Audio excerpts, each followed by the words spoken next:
Hi everyone, welcome to Roth Living's virtual ownership for the Wolf Convection Steam Oven.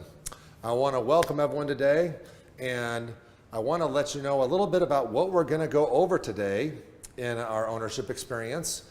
And there is a chat feature that you can submit some questions that we will answer as we go along in that class. If we get to a question that is a little bit in depth and needs a little bit more time, then I will be happy to consult with you via email or in a phone call. So I reside in the Kansas City showroom, and I'm happy to help you any fashion in that manner as well with this oven. So let's start off with, we're going to cover all of the functions of this oven. We're going to talk about how to clean it and how to take care of it, that descale process that will pop up occasionally. We're going to talk about what comes with the oven, some accessories with that as well, and most importantly, okay, I got it in my home. What do I do with this oven? Where do I start? So with that in mind, I want to talk about that cookbook that you got with this oven first. All right. So when you get the cookbook, go ahead, take a few minutes, grab a cup of coffee or tea, and dive into it for a few minutes. So this cookbook is not the Wolf chefs showing off that they've got the best meatloaf recipe or the best fall off the bone rib recipe or the best cheesecake recipe. They're giving you a categorized kind of roadmap of different ways to use this oven. So when we go into the cookbook, you're going to see categories in those modes that this oven has, such as auto steam bake, convection steam, convection humid, and hey, you know what? Everybody loves a great meatloaf. Everyone loves a great pot roast. Pick that recipe. If there's a few things you want to change as far as ingredients in that recipe, change them up. It's more about using that process, that mode, that temperature probe, to that timing to cook this food and see how it comes out, okay? So this is a great tool. This is a great first step, okay? Past that, there is what I like to refer to as the cheat sheet. It's called a convection steam oven mode guide, but this has vegetables, starches, proteins, grains, okay, with times, temperatures, modes. You know, what mode do I do it on? How long? Where do I put the rack in there? Where do I put the pan on the rack? All of that. Now, this is in with your ownership paperwork, so you want to locate that as well, all right? And also in with your ownership paperwork is a black temperature probe, and it's important that you locate that and then go ahead, take that out, wash it up with some soap and water, and go ahead and put that in a drawer close to where you're going to be cooking with this oven, because you're going to use that a lot, okay? Now, when we start with the oven, we're going to take any packaging out that might not have been unpacked. We're going to take that out.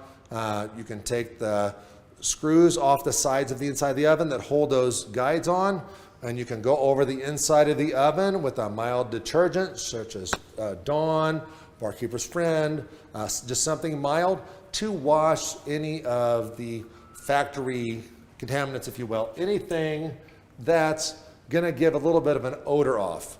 Keep in mind, these ovens were made in a factory up in Finchburg, Wisconsin, and so we want to make sure that all those smells are gone so that when we're baking off our first tray of cookies, roasting our first beef tenderloin, whatever that might be, that we don't get any off smells from that. After you wash that oven out, then you're going to go ahead and turn that oven on. I would tell you 440 convection, and go ahead and just cook it off for an hour, okay? From there, you're ready to cook, all right? Now, I need to pull something out of the oven real quick before we go on into some of the features. Oh, would you look at that? So, as a little surprise for today's class, I thought I would slow roast a leg of lamb for you. So we've got the holidays coming up, although you know what? I love lamb in the spring as well. Doesn't really matter what time of year. So you'll notice that probe I talked about and how important it is. It's right here in the center of the meat, okay? And this is important.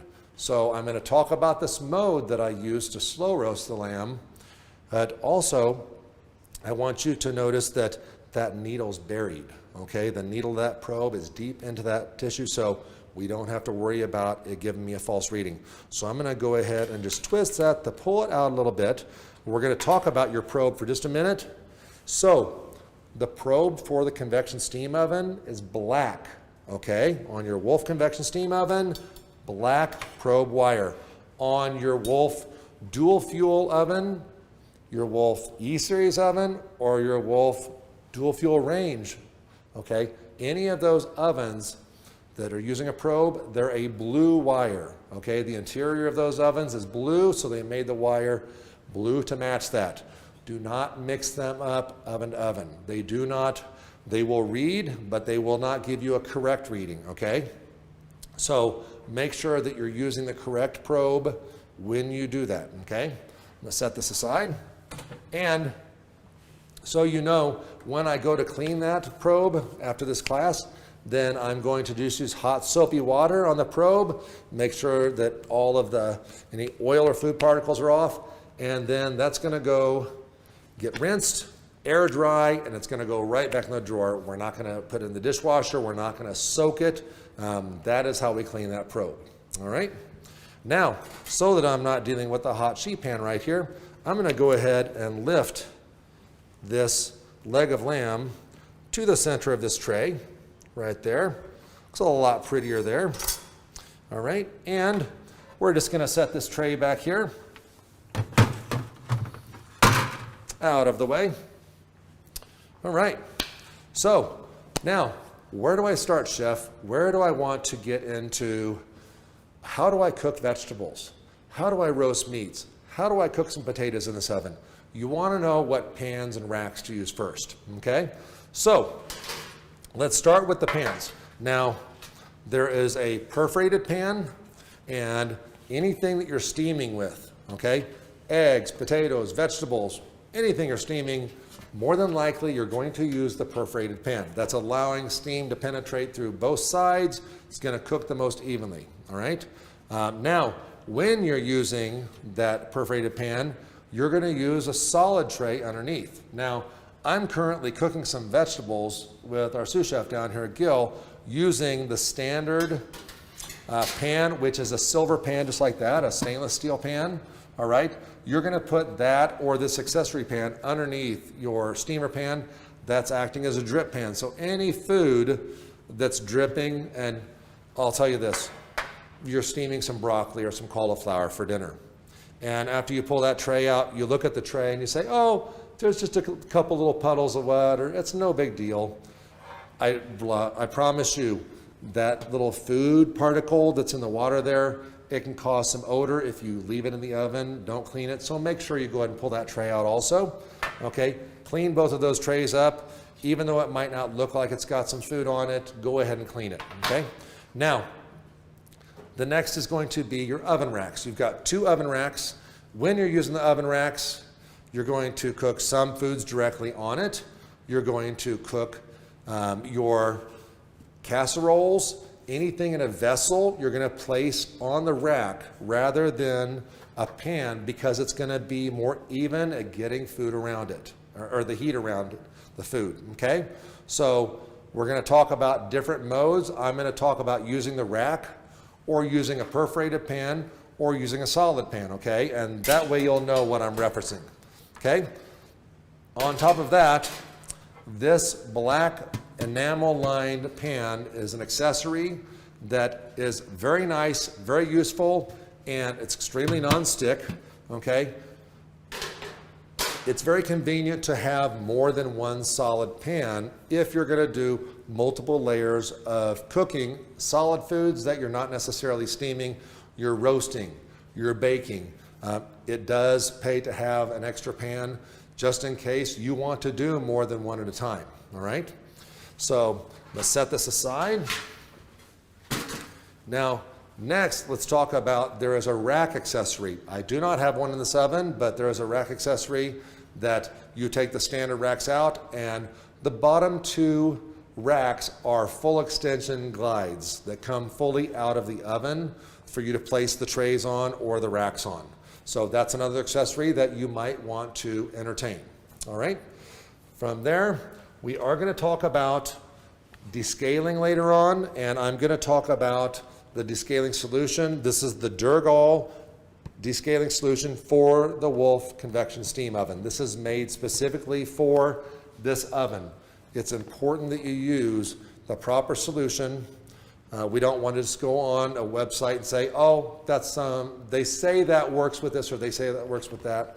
I highly recommend stick with what the manufacturer recommends. Okay, and this is going to be very important for the maintenance. We'll talk about that later on in today's experience. All right. Now, let's go ahead and dive into some cooking, okay?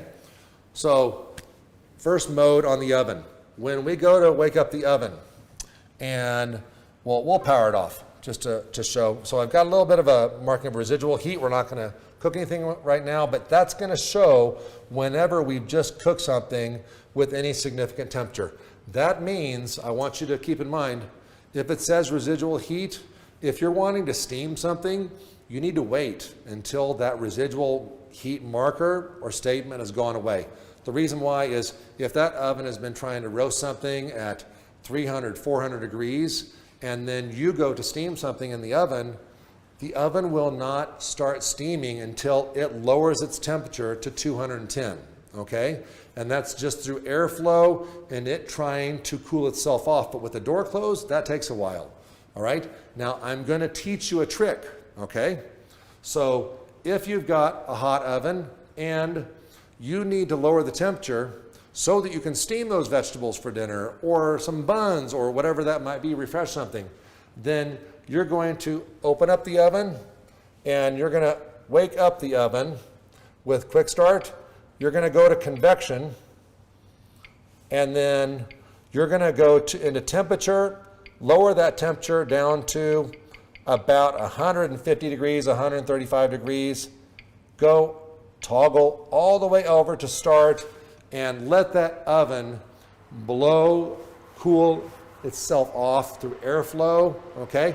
Now keep in mind, if you've got some family members, kids running around like I do, then probably want to do this just so that nobody bangs into that door and hurts themselves, okay? This door will set itself ajar like that during the process, okay? If you're not in a hurry and you don't need to cool off that oven right away, then just wait for that residual heat to go away, all right? Little chef trick for you right there, all right? Next, we're gonna go into our main menu first, all right? We're gonna wake up quick start menu, all right? The first setting in quick start is steam, all right? Now, in steam, I'm gonna make it really simple for you.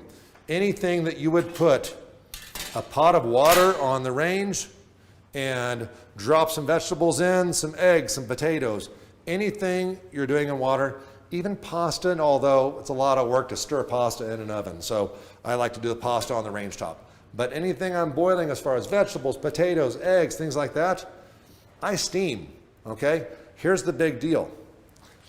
When I drop something into water, I do lose nutrients and flavor, okay?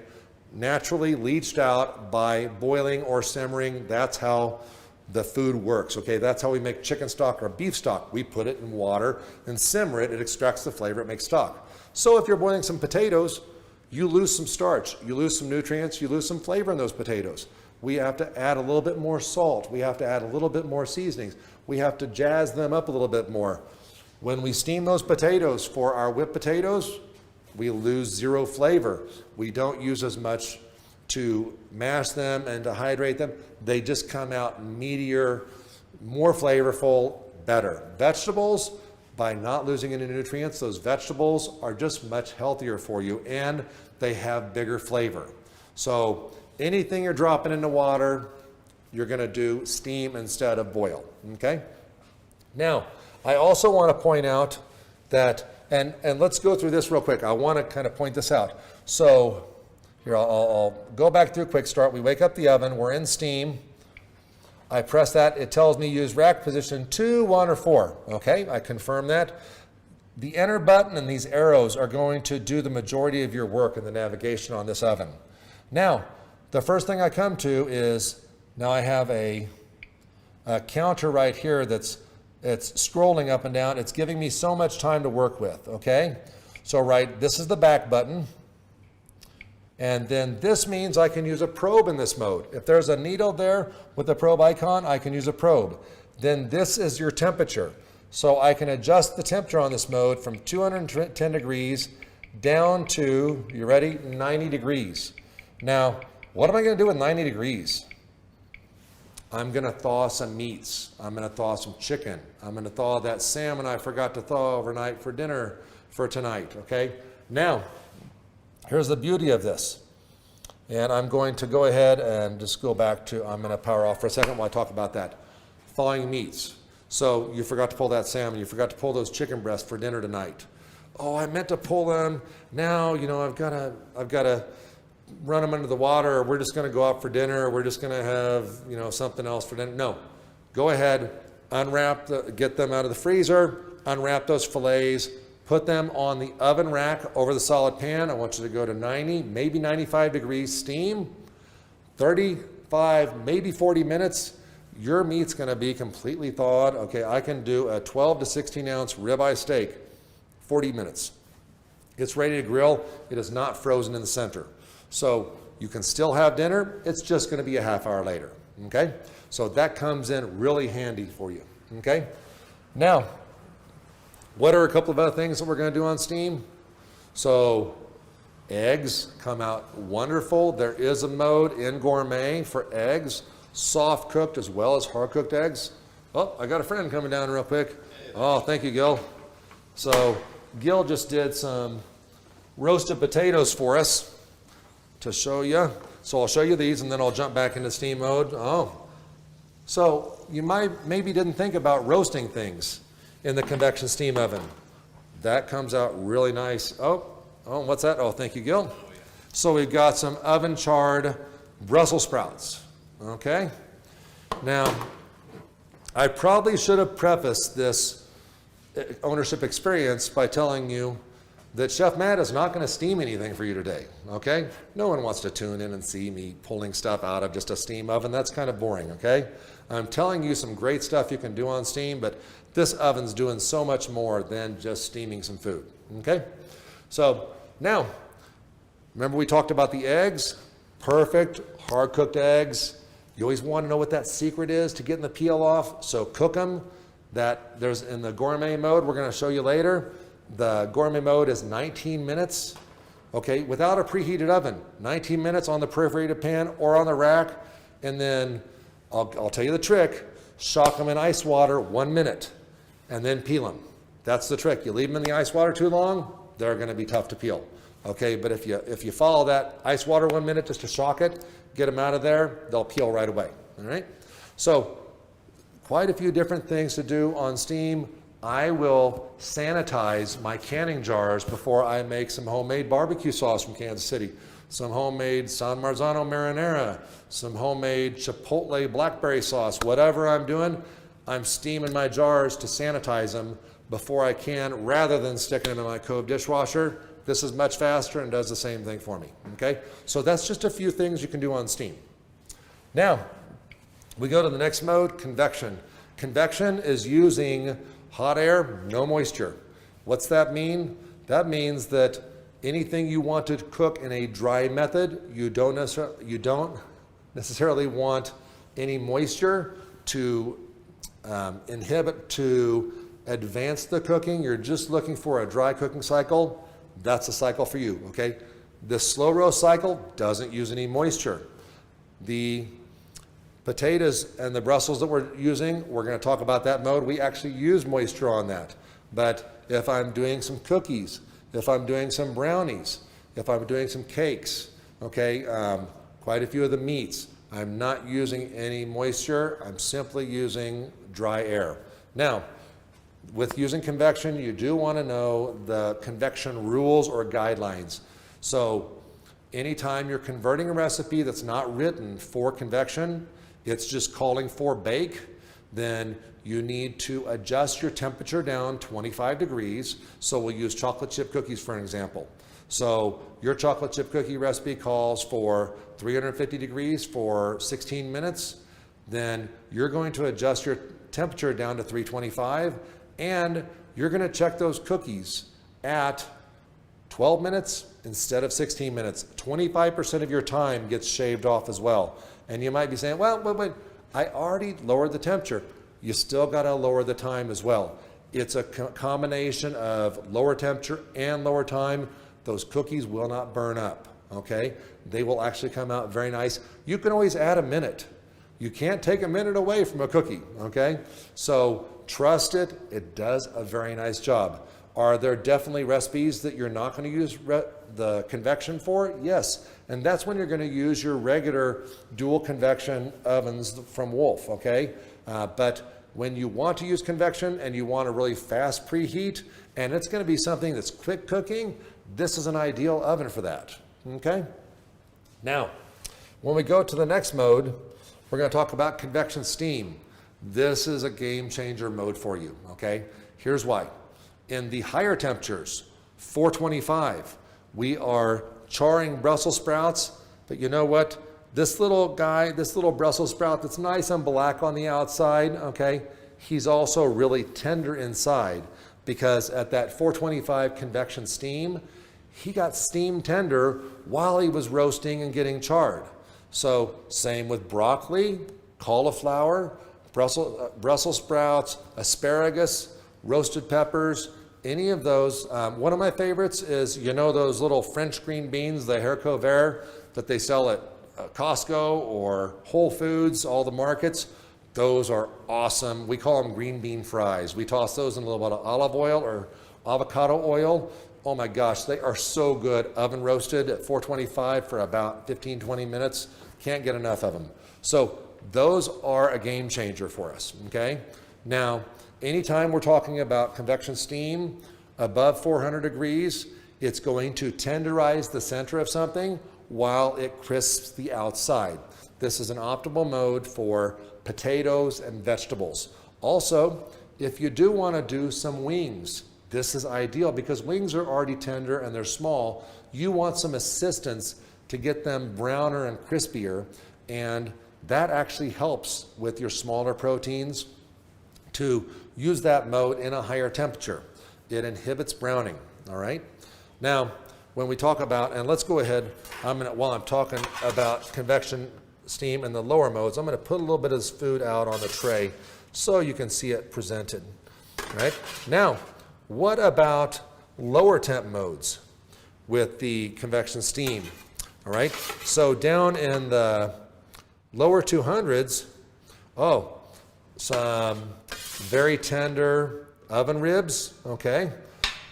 So cuts of meat that you normally might braise or you're wrapping them in some foil, these are gonna do really good at a lower temp in that convection steam mode.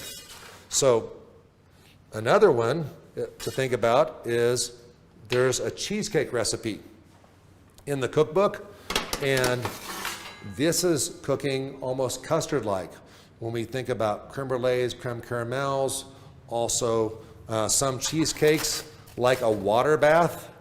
So this oven, now with the creme caramels and the creme brulees, you're still going to need a water bath, but you're going to get a very, very silky, custard-like result from that. So I will tell you, coming from Kansas City, okay, we're a barbecue city. We love our Q out there. And something that I do from my home, starting to make a mess here.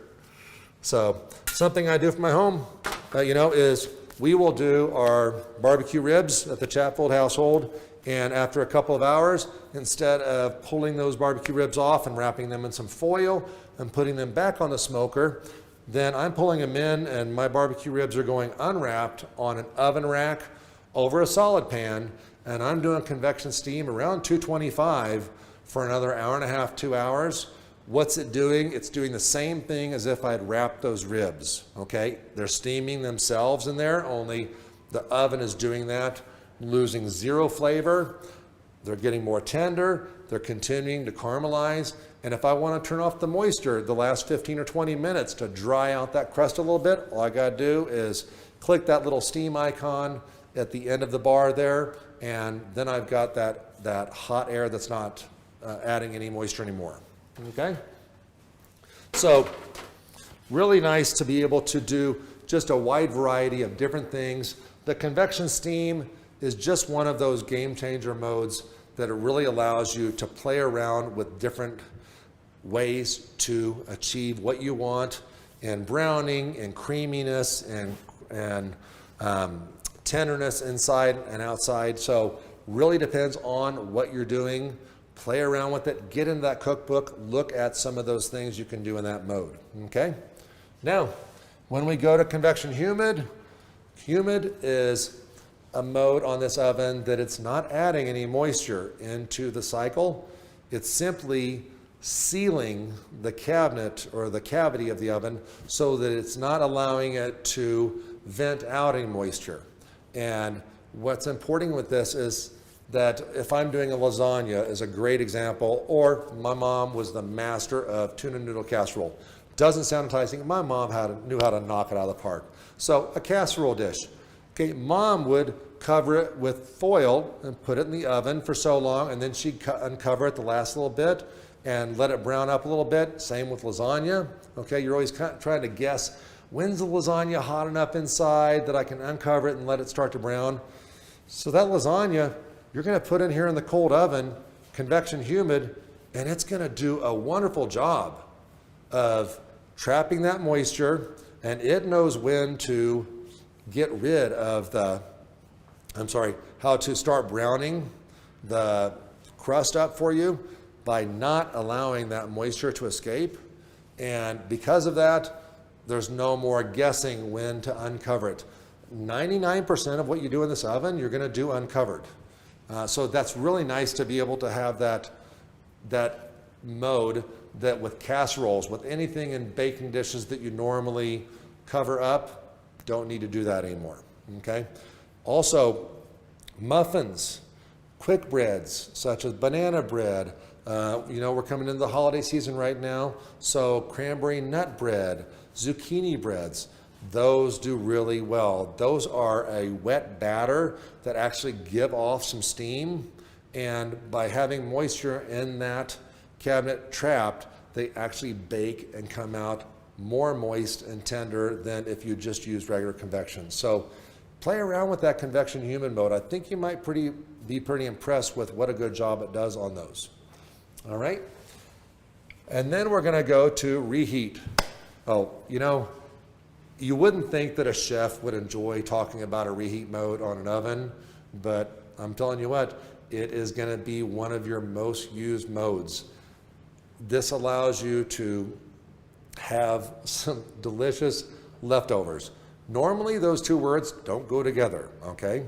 I am blessed with a wife that is also a chef. Many people say that's not fair, but I can tell you, my wife would get so frustrated because on nights that we would come home before we had our convection steam oven by Wolf, I'd come home, what are we having for dinner? Leftovers. Okay, I'm going out, I'll see you later, okay? Because I really had no desire to put a leftover steak or chop or a piece of fish in the microwave. I just didn't like what it did to it.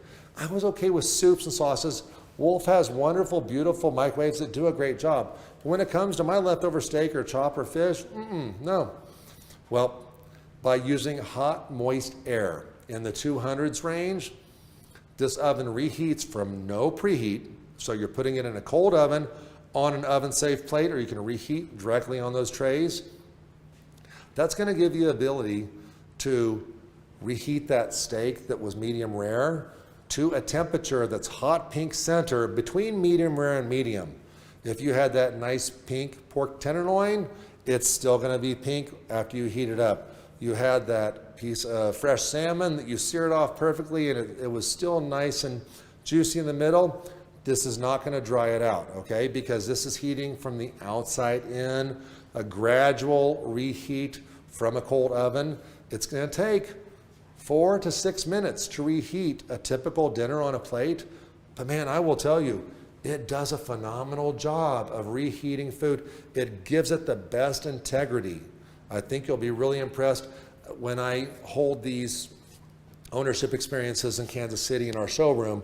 I hear so much from people that talk about, oh my God, the reheat is crazy good. I mean, what it does to rice, what it does to pastas. it is so effective at rehydrating a grain or a pasta that started to dry out a little bit in the refrigerator. And oh my God, it tastes as good as when we cooked it, or as when I brought home that leftover Chinese from the restaurant and I didn't know if I'd ever be able to do anything with that block of styrofoam rice that's all crumbly.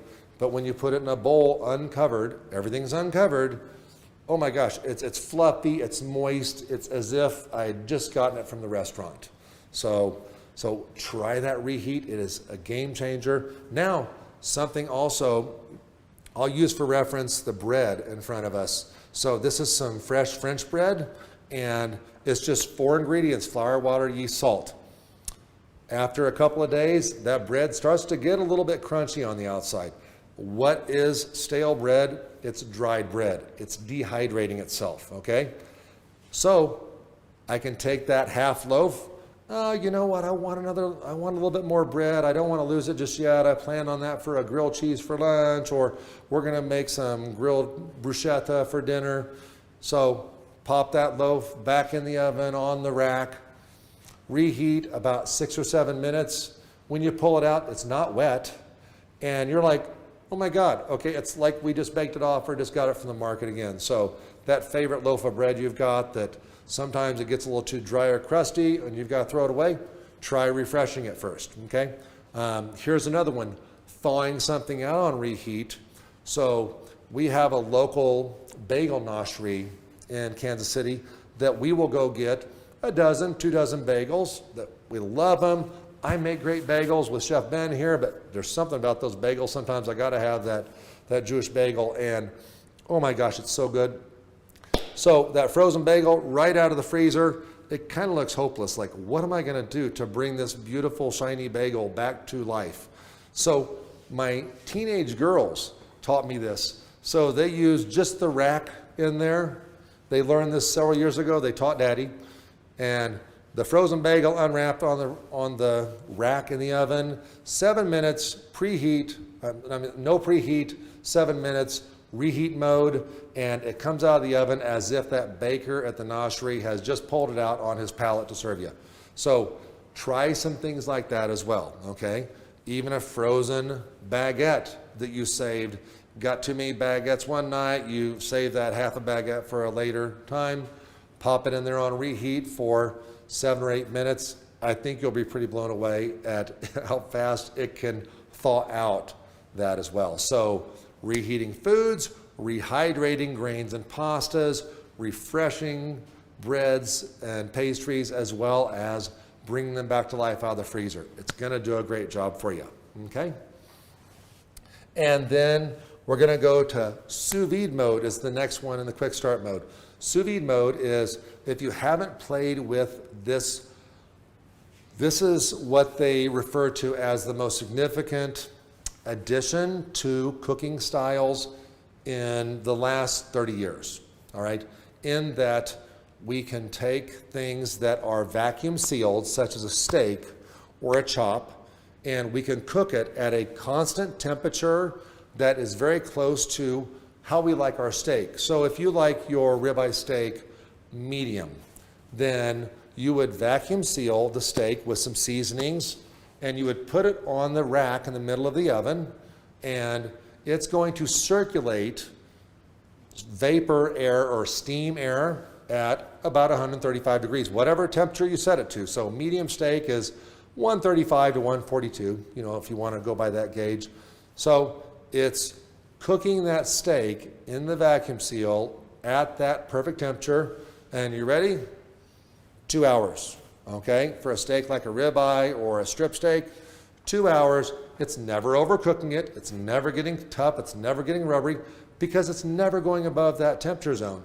And then you pull it out, you cut out of the package. I do recommend patting it dry a little bit, and then on your Wolf griddle or on one of your range pan with a pan, sear it to finish it. Maybe you've got the indoor char grill or you've got the outdoor char grill. Give it a crust, just a couple of minutes on each side, and you've got the highest end steakhouse quality steak in your own home. And it was so easy to do. You chose the temperature by setting the temperature on the oven, and then You simply finish it in the pan after whatever time you've selected. There is a basic recipe in that cookbook to start with. This is a fun, different, it seems a little bit scientific, but if you just follow those directions, I think you'll have a lot of fun. And many of us out there that have played around with this, and we have a circulator, a sous vide circulator that we get out a tub of water, we do all of this, we cover everything for your shorter term sous vide projects, such as pork tenderloins, steaks, chicken, pork belly, things like that, that are not taking 24 or 48 hours, those crazy times, that are just taking a few hours. This is a great resource for you. You no longer have to get out that circulator for those projects, for those meals, okay? So have fun with that one. Now, we went through the quick start menu. Next, we're gonna jump down to more. And more is gonna give us some more very specific modes to do things with. So we'll start off with recipes. In recipes, in your ownership manual, there is a page dedicated to how to build a recipe. So if you want to build a recipe for your award-winning apple pie, and you want to determine what mode you use, what temperature, how long, maybe you use the probe to temp the internal temperature of the pie, I don't know. Any little nuances, time, temperature, modes, you preset those, then you name it to your liking, Martha Sous, blue ribbon pie, whatever that might be, you name it in there, and then when you go to make that pie, you simply go to favorites and you find that, okay? You can load more than 10 favorites into that oven. This is customizing this oven to be your very own. Nobody else has this programming but you. So play around with this, make this oven what you want it to be. Now, next, we're gonna go over to More Gourmet. Now, More Gourmet is general statement things. You're gonna find in there some fresh appetizer and frozen appetizer settings. In fresh appetizer, something you picked up from one of the local markets that's not frozen, that you're basically gonna determine, hey, I think I want it light, or light, medium, or well browned. That's the selections you're gonna make in the oven, okay? On the frozen appetizers, say you love jalapeno poppers or some breaded calamari, whatever it is. Okay, putting it on the tray, you're looking on the manufacturer's instructions. It says 15 to 18 minutes. You're gonna select that in the timing on that mode, okay? The oven takes you through it step by step on how to do that. Now, another feature in More Gourmet that I want you to check out, which is a game changer as well, is the frozen potatoes mode. And in this mode, so if you're doing some smash burgers on your Wolf griddle or your Wolf char grill outside and you want to make some oven fries. Now, we could fire up one of the dual convection ovens. It's gonna do a good job at roasting the potatoes, those frozen fries, those shoestrings, whatever they are, but I don't know that they're going to excel. They're still going to be very much just an oven fry. Whereas this mode in the oven for the frozen potatoes, it's using a mixture of moisture with high heat. It gets the potatoes crunchier, browner, and just better. So if you want to do a little comparison, take a little half bag of your favorite tater tots or crinkle cuts, do a tray in there, try a tray in that one, okay, on that frozen potato. I think you'll be pretty blown away. It does a phenomenal job at French fries, okay? It takes them to the next level. When my kiddos and I had a little Saturday morning competition, they wanted to do their frozen potato patties on the Wolf griddle. I told them, no, they come out better with that frozen potato. They're like, no, Dad, no. I'm like, okay, give me a few. So I cooked mine in there, cooked theirs on the griddle. Just a little bit more time in the oven, about 5 more minutes, because they take a while from frozen on here. Okay, but after it was all done, mine won. They said, wow, those actually taste like they're deep fried. They're not, okay? So this does a lot of the same things in different ways that an air fryer does. I have so many people that ask me about, oh, is it the same as an air fryer? No, I think it works better. Is it as fast as an air fryer? Not much is, because on an air fryer, the element's so close to the food. We're a little bit farther away, but we've got a lot better capacity, and I think they come out better in here, okay? So check out that frozen potato setting. Now, we're gonna go over to auto steam bake. So auto steam bake is a really, really special mode in this oven that allows you to do this crusty French bread, all right? I do a San Francisco style sourdough that I'm working on doing a recipe for us right now, so I can show you all how to do that using a combination of different ovens. But the French bread, baguettes, rolls, this crostata, this apple crostata was done on the auto steam bake. What's auto steam bake? Auto steam bake mimics a professional pastry bakeries or bread bakeries ovens in that it's steam injected the first portion of the baking. On this French bread, I baked it for 35 minutes, and the first 10 minutes of the cycle is full steam. You can't even see in the oven. And I put it in a cold oven. I sliced the top, so I'll show you the baguette real quick. You see these little slashes right here on top, these dockings? So those were not quite a quarter of an inch. So you see how much they spread? That's how much that bread opened up with the steam in the oven, okay? And then when it's done blooming, then that moisture turns off and here comes the hot air. 425 degrees gives us that beautiful, shiny, crispy crust.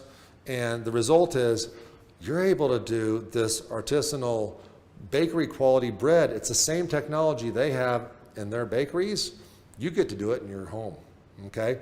So get used to having the smells of fresh bread around your home, because it is lots of fun, okay? As far as the pastries, also puff pastry. Say you want to do something, breakfast pastries with some puff pastry, or maybe you're doing a brie and croûte for a dinner party. There's no need to brush any egg on the crust. The crust browns up beautifully from the steam before it goes into that dry cycle. Baking off apple pie for the holidays, or cherry pie, or whatever double crust pie you want, okay? It does a phenomenal job on that auto steam bake setting. So play around with that one. That is a huge game changer when it comes to your abilities in your home kitchen. Now, when we talk about slow roast is what we did the leg of lamb on, all right? And this is a mode where you're going to be able to not only tell the oven how you want the meat roasted as far as the doneness, rare, medium, well done, sort of, etc. You also get to tell it within a window when you want it done. So to give you an example, say that I wanted to have this roast done at 4:30 today, all right? So this is a little leg of lamb. Now, we are talking about beef, veal, lamb, and pork. No poultries on this. This is all your pink meats. A leg of lamb, for example. So I'm going to put the probe into the center where the tip of the probe is in the thickest part of the roast, and I'm going to put it in the oven. In fact, I'll even walk you through step by step. We go into slow roast, and this is slow roast sear. I do want to point this out. There's another slow roast form up in the meats category up in Gourmet that I'll show you in a little bit, okay? But we're going to go over to lamb, leg of lamb, rare, yes, and then 145 degrees. Now I can go in and change the temperature if I want, and then I can go over, and here's my time. I can roast it from 2.5 to 4.5 hours. I get to tell it when I want it done. Now it's important to know on these smaller roasts, it has no issue finishing a pork loin, a beef tenderloin, a leg of lamb, these smaller roasts in 2.5 hours. Now if you're doing a 8-pound prime rib, you need to give it the full 4.5 hours, okay? But on your medium and smaller size roast, how nice is it to tell the oven when you want it done? So you just change up the time a little bit to when you want it done. Now if I started this right now, it will be done at 7:22. I can tell it to the minute when I want it done. And Not only that, it's going to also equate in some rest time. So just very convenient. All right, slow roast, you get to tell the oven when you want it done. Now, is this great for dinner parties? Yes. My family uses it several times a week, depending on what we're having for dinner. Leg of lamb, pork loin, we do small roast beef regularly, and busy family schedule. My kiddos are runners, so we're always going to cross country or to track meets. Daughter's got recognition at high school tomorrow night, I'm taking her to. So all these busy nights, my wife and I come home, season up a roast, put it in the oven, tell it when we want dinner, and there's no more, oh, we've been running around all night, we've been so busy, we're just go out to eat. No, dinner's at home waiting in the oven. That's really nice to be able to do that, okay? So now let's talk about auto reheat. Auto reheat is a setting that you can reheat crispy as well as moist, okay? So when you go into auto reheat, there's two settings for moist or crispy. Crispy works great, okay? So with coworkers in Kansas City, had some leftover fried chicken the other day, and I encouraged her to try it. So she's like, I don't know. And I was like, just trust me on this. I promise it'll work. So on the tray, in there, no preheat. It's just a straight, I believe it's 12 to 14 minutes. It's a gradual reheat. The techs on this oven figured out a gradual heat up of hot air to rewarm this food, not getting it too hot too fast, just that gradualness with a specific amount of time. It does a good job. It tastes really close to when you first cooked that or first ordered that food. So crispy reheat, great for a go-to on those crispy foods, maybe some fish and chips. You don't want to put it in that moist reheat mode. Find that auto reheat mode in the more setting, okay? Next, we're going to go over to spa. You didn't know that this had a spa setting? Oh, this is fun.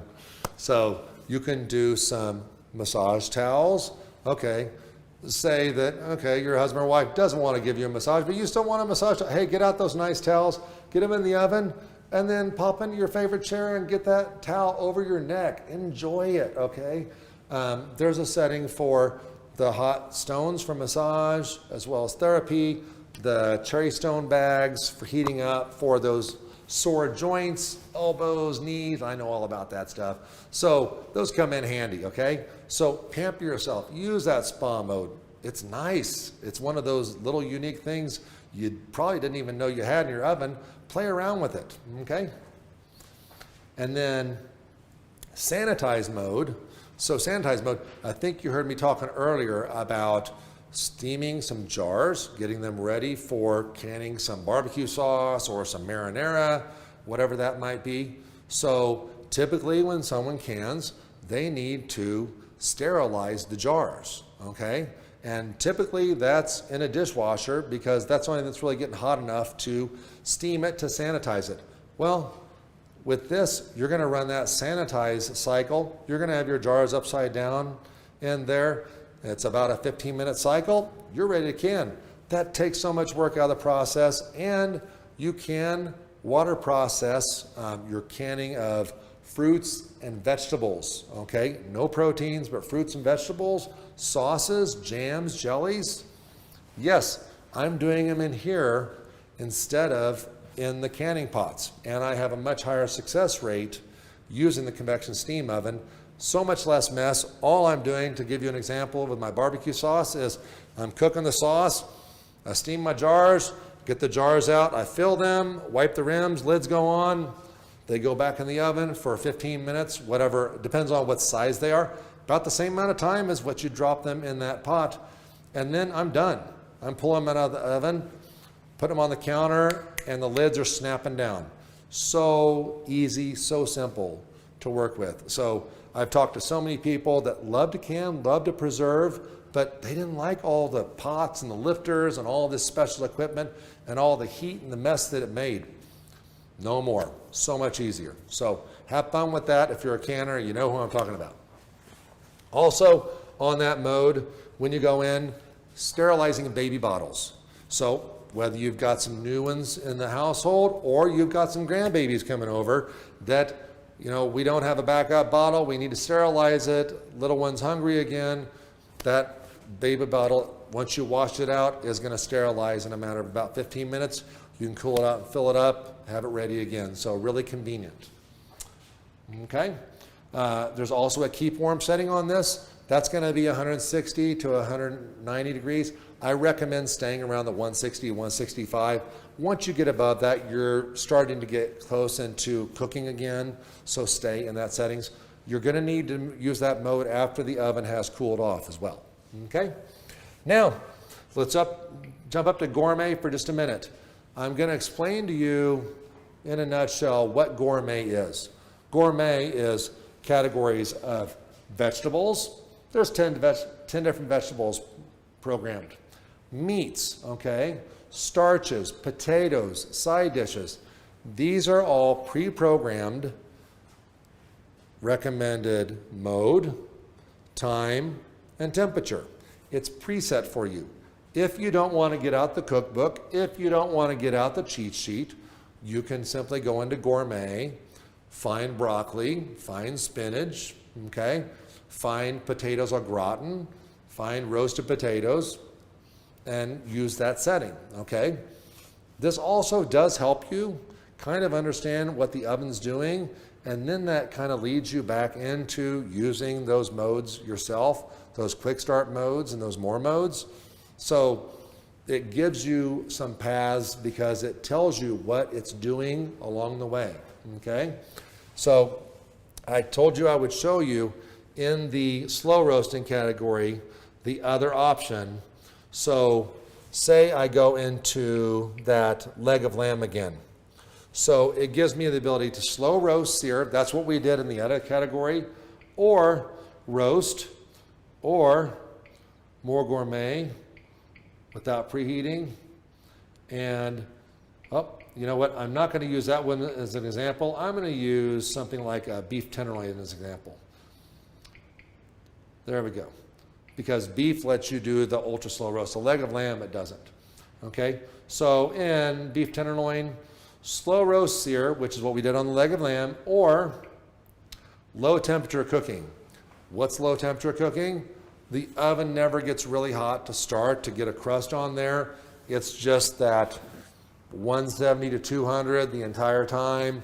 Slow cooking that meat for hours to a pink tenderness. Generally, you're either going to do a pre-sear before that roast goes in, or you're going to do a reverse sear. When it comes out of the oven, you're going to give it some browning and crusting on it, and then let it rest and slice it up, okay?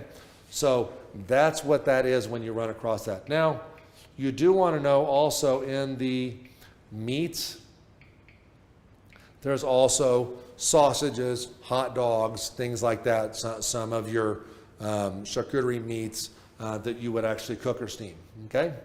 So when we go through different modes, there's a fresh pizza mode. I have clients ask me regularly, so when would I use a fresh pizza mode? If you just need that fresh pizza faster, when you're using your Wolf dual convection ovens, it does take a little bit of time for those ovens to heat up. So if you're in a hurry, then you can use this. Now, if you're not in a hurry, I do recommend using the stone mode with that Wolf Bake Stone in the dual convection ovens. It just does the best rock star pizza you've ever had. But if you're in a hurry, this is still going to make great pizza. It's not going to take as long for that oven to heat up and for you to get the results you want, okay? So we go through, all this is programmed. The eggs category is fun. You can do a hard cooked or a soft cooked. Baked goods and more. So in baked goods, you've got cookies and cakes and pies and a number of different breads, rolls. Those are all using different modes. They've already programmed it for you, so you don't have to guess how to do it, okay? So it's just tutorial preset things that help you along the way, all right? And so that's, in a nutshell, what Gourmet is about, okay? Now, from there, we're going to turn this off. I want to go back over a basic, okay? We're going to wake up the oven, and we're going to use steam as an example. We're going to use the enter button. So here's our back button, here's our probe ability, here's our temperature. If it shows the temperature, we can adjust it. Duration is your time. Now, when you push duration, it doesn't show a time. You always arrow up to show the preset time. 15 minutes, 16 minutes, you can go down to 10 seconds. From there, you confirm your time. It's going to show you when it's done, and then you're simply going over to the arrow and start. Okay? So we're turning that off right now. That is the path, the general path on the controls for what you want to do.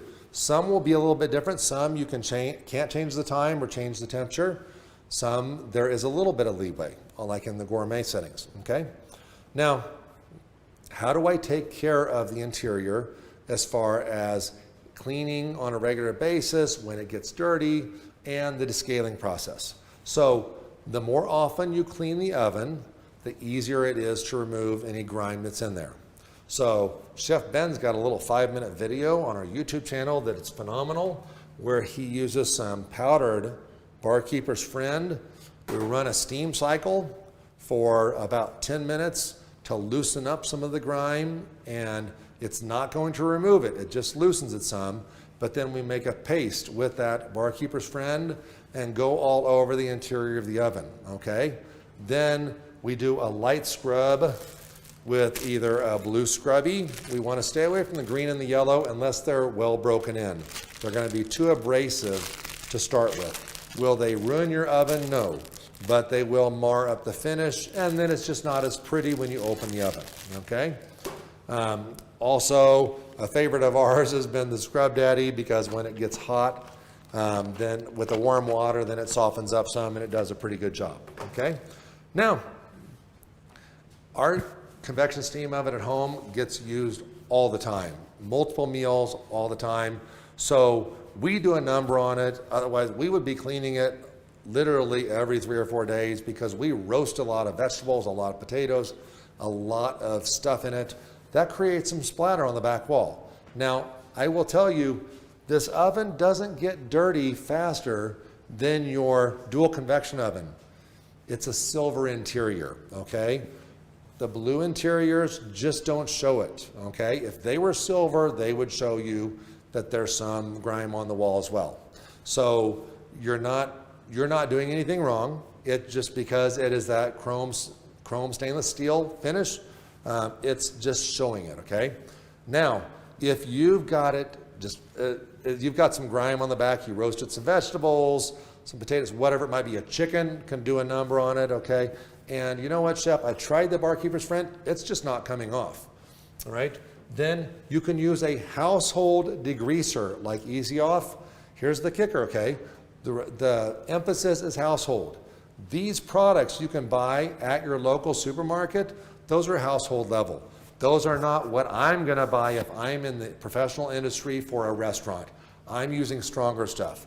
You're gonna stick with the residential grade, but you can use something like that. You can spray that on the top, bottom, and sides of the oven. When we're talking about the back wall where you might have some splatter stains on there, I like to use a 1-inch utility paintbrush, and I spray the cleaner on there and then paint it on the back wall.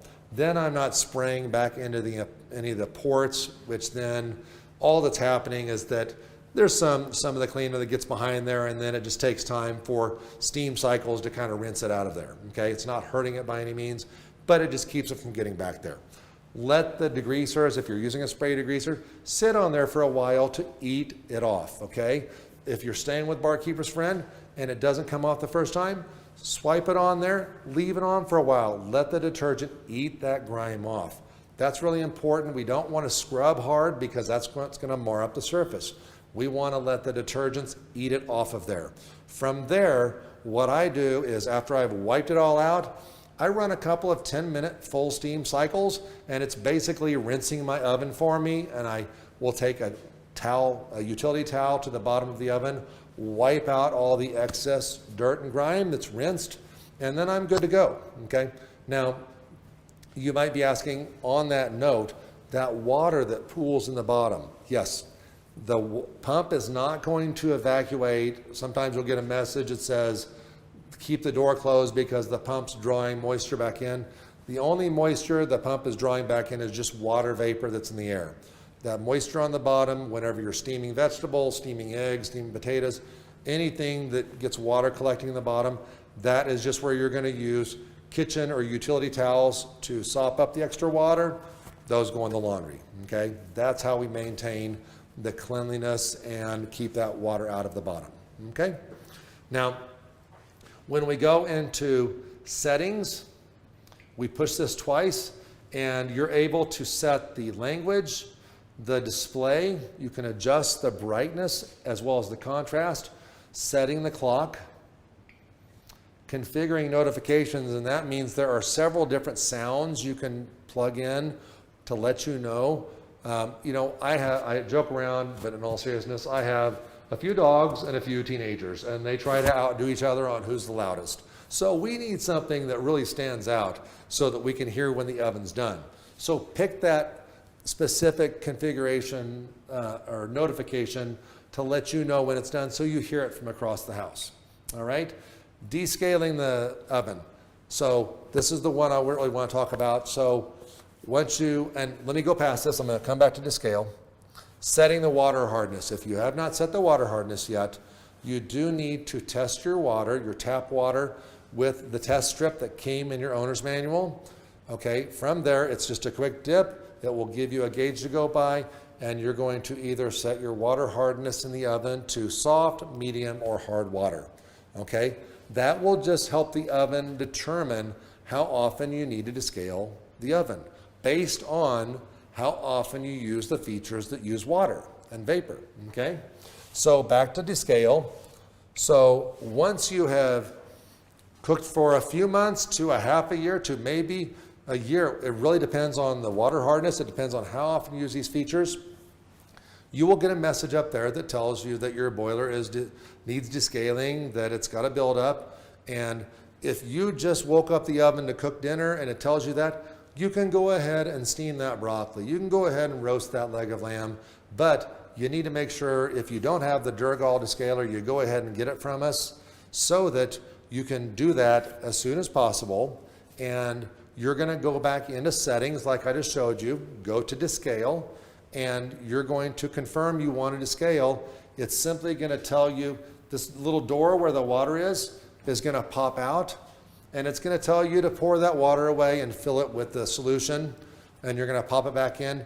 It leads you through step by step on how to descale, and it's about a 30-minute process. It's pumping all of that solution back into the boiler pot, and it's loosening up any scale built up in the boiler pot, and then it pumps it back out. It asks you to pour that away, and you're going to fill to additional warm water. Warm water helps it flush itself faster. So warm or hot water, cartridges go back in, and then it tells you to pour it away, and you're done for another few months or however long it takes for you to use up that much again, okay?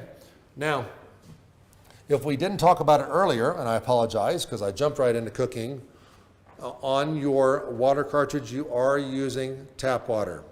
You're not using any special mineral water or any special ionized water, anything like that. You want to use tap water. If you have a water softener, that's fine. If you have RO water, reverse osmosis water, you will need to pick up a few jugs of some spring water, simply because RO does eliminate minerals, which is what the electrode in your boiler system activates to create steam, okay? Other than that, everybody else should be good to go, okay? How often do I need to put fresh water in that? You know, if you're using it every day, it's not going to go bad. It's not going to go stale. It's not going to get, it's not going to age. But as far as if you're going on vacation for a length of time, I'd go ahead and dump it out, put it back in there. If you come home and you forgot to, or it's been a while since you've used it and you pull the water out And you don't just pull this cartridge out, you always push the button to eject that. You push it back in gently, but you need to check the water, or you need to put fresh water in there, and you get a little bit of a slime buildup on the cartridge. Don't worry about that. Go to the sink, warm hot water, use your fingertips. I don't suggest using Dawn or any detergents to remove that little bit of liminess around the plastic, simply because we don't want any kind of detergent going back into that boiler pot. So stay away from any kind of cleaners inside of that, okay? It'll come clean really easy with just your fingertips or a sponge without any soap, okay? Put that back in, you're ready to go, all right? So I think we have covered just about everything we wanted to on the convection steam today. If anyone has any questions that they haven't submitted by now, you're welcome to email me in Kansas City, mattc@rothliving.com. I'll be happy to answer your questions. Thank you for joining us today. I hope you had a great time and that you understand more about your Wolf convection steam oven, how it functions, and most importantly, how you're going to have fun in your own home with this great piece of equipment, okay? Thanks a lot, everyone, for joining us, and have a wonderful day.